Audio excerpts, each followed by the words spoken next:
Lavandes et lavandins sont un des symboles de la Provence. Bien souvent implantés sur des sols pauvres, sans accès à l'irrigation, les lavanderaie sont soumises à d'importants dépérissements liés à la maladie du stolbure et aux évolutions climatiques.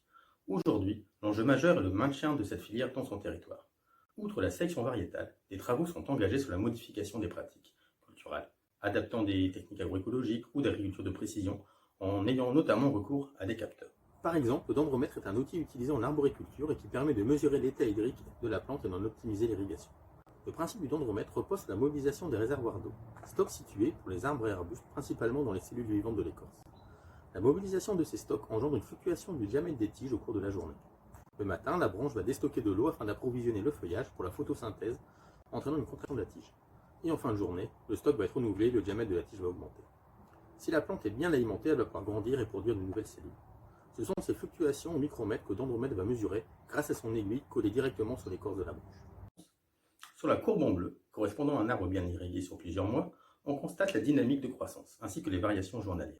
Sur la seconde courbe, on peut voir qu'un arbre en situation de sécheresse modérée va commencer par arrêter sa croissance, phénomène réversible si les conditions s'améliorent. En revanche, si la sécheresse s'accentue, les risques de mortalité augmentent, processus cette fois irréversible si un seuil de non-retour est atteint. Même réhydratée, la plante ne pourra pas récupérer. Difficile à caractériser pour les arbres, c'est ce seuil que nous avons cherché à déterminer pour les lavandes. Pour cela, des sécheresses variables ont été appliquées sur des plantes en pot et en serre afin de contrôler l'irrigation. De nombreux paramètres ont été suivis, dont le potentiel hydrique et les diamètres des tiges grâce au dendromètre. Sur la courbe verte, correspondant à la plante témoin non stressée, on peut observer les différentes périodes de vie de la plante avec une forte croissance printanière, suivie d'une perte de diamètre liée à l'arrivée des fortes chaleurs en serre.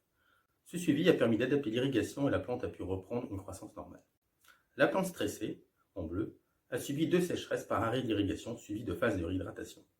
Au premier arrêt d'irrigation, la perte de diamètre correspond à une certaine intensité de sécheresse, qui n'a pas été létale puisqu'après réhydratation, la plante a repris sa croissance. Mais la récupération n'a pas été totale puisque la plante n'a pas retrouvé son diamètre initial. Il y a donc eu des dégâts dans la branche. La seconde sécheresse a été plus intense, la perte de diamètre plus importante, jusqu'à arriver à un plateau. Et malgré la reprise de l'irrigation, elle n'a pas repris sa croissance. Les réservoirs d'eau ont été complètement vidés et n'ont pas pu être renouvelés.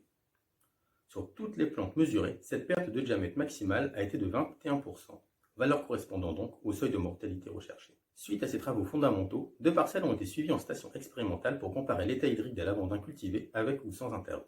Les couverts végétaux testés ces 2 années n'ont pas induit de modification des potentiels hydriques des plantes et du sol, ni de l'ampleur de la déshydratation estivale.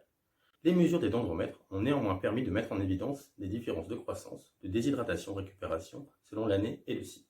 Avec ces résultats, le projet récital ouvre des perspectives de travaux futurs autour des couverts végétaux et leur effet à long terme, notamment sur la disponibilité en eau et en éléments nutritifs. Pour finir, je remercie l'ensemble des partenaires du projet récital.